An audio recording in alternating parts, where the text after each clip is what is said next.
Gunners semua, berjumpa lagi dan lagi dengan The Gunners Indonesia. Kali ini kami sudah menyiapkan berita terupdate seputar Arsenal FC untuk kalian semua. Selamat menyaksikan!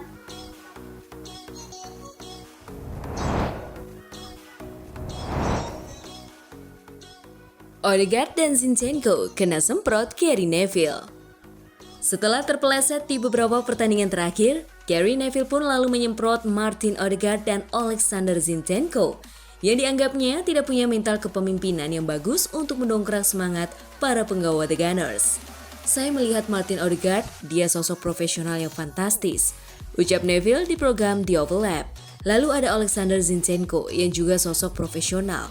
Namun ketika Anda memasuki momen dengan tekanan tertinggi dan harus meladeni pertandingan paling krusial di musim ini, kemana sosok pemimpin tersebut? Kemana para pemain senior mereka saat pemain-pemain muda seperti Bukayo Saka dan Gabriel Martinelli butuh bimbingan? Mereka sama sekali tidak memberikan dampak apapun bagi rekan setim lainnya di atas lapangan dan justru ikut berkontribusi dalam kesulitan yang mereka alami saat ini, tutup Neville.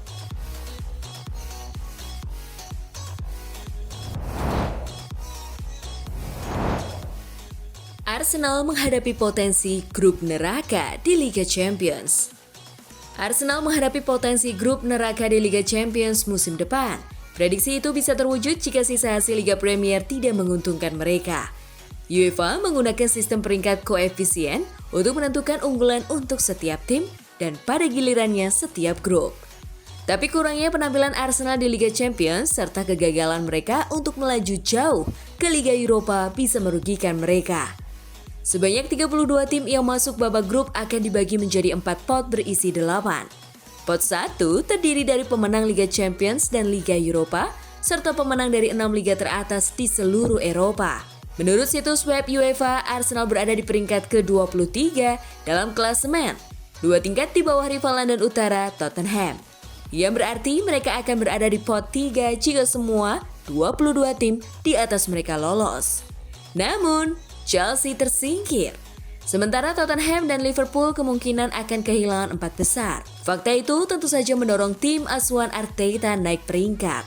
Jika Arsenal memenangkan liga mereka secara otomatis akan menjadi tim unggulan teratas. Namun finish kedua tampaknya semakin mungkin terjadi dan bisa menempatkan mereka di grup maut melawan beberapa tim elit Eropa. Namun demikian, The Gunners harus mendukung diri mereka sendiri melawan yang terbaik setelah kampanye yang sangat mengesankan di London Utara.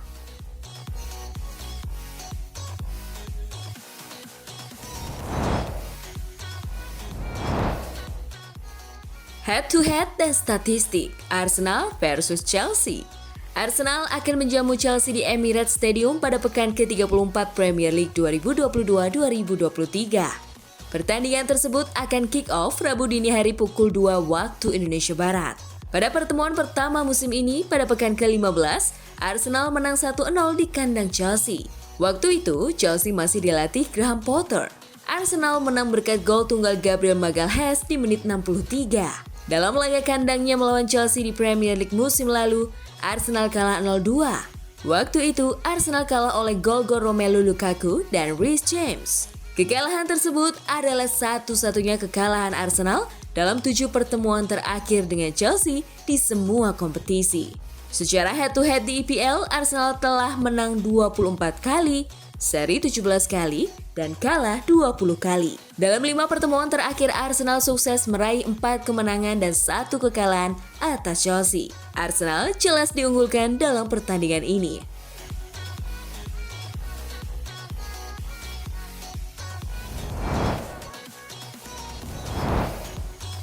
Ada apa dengan Emil Smith-Rowe? Apa yang terjadi dengan Emil Smith-Rowe di Arsenal?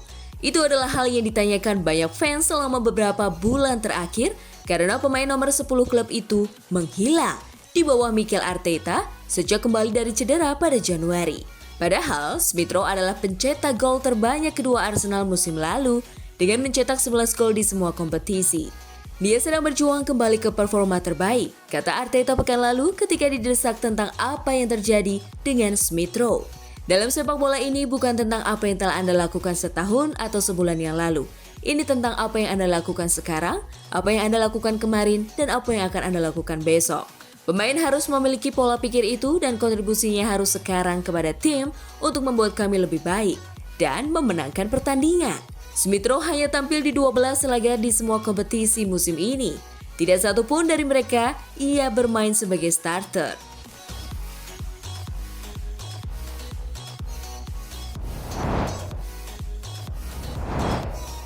Declan Rice makin mungkin menuju Arsenal.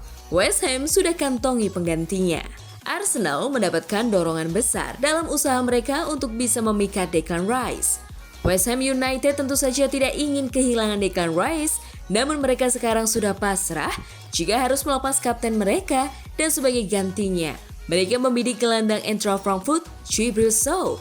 Menurut berita yang dilansir dari Sunsport, potensi transfer Djibril Sow ke West Ham United akan semakin membuka peluang transfer bagi Declan Rice yang kabarnya bisa tersedia di jendela transfer mendatang. West Ham tidak punya prospek bagus saat ini, sehingga Declan Rice yang ambisius ingin bisa bergabung dengan klub yang lebih besar dan bermain di kompetisi yang lebih elit, membuatnya ingin bisa pindah dari Stadion London di akhir musim.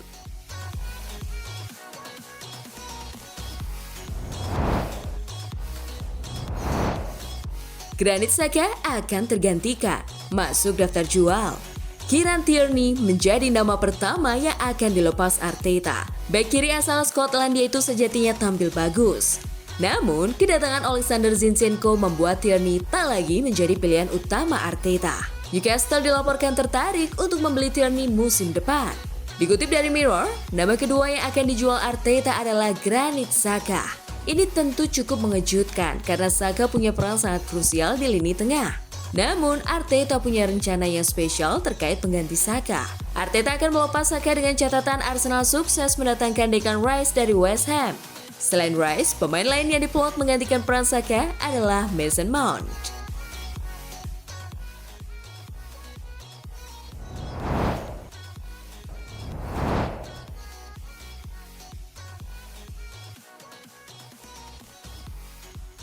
Nah, itulah tadi kumpulan berita menarik dan terupdate seputar Arsenal FC.